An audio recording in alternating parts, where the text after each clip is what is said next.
Bantum umat Islam berijak bersungguh getar umut amal kebaikan, tinggalkan yang sebaliknya.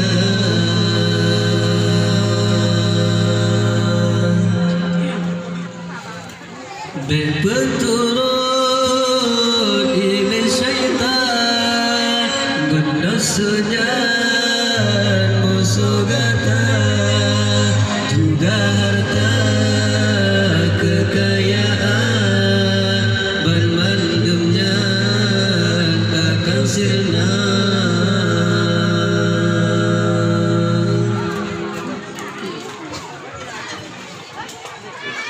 Kemudahan mentok jauh nyo amalan sampuhana hana guna rumah menjauh nyo ilmetan dalam dada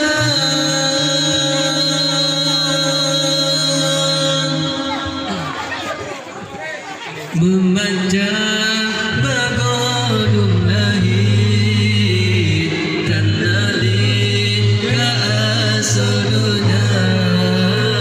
Saya teriman hanali gadosa bila buturja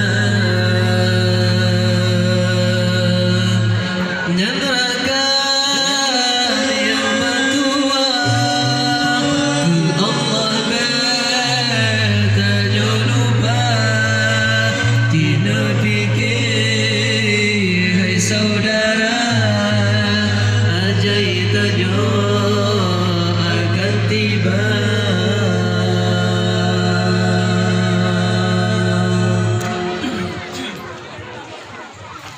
Ingat kepada janjungan Banu pedang Islam yang sah, jilid darah Banu menceng behai talan tanya cucang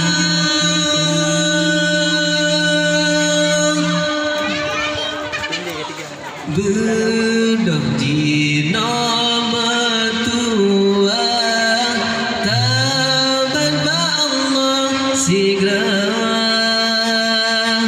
besampai tanya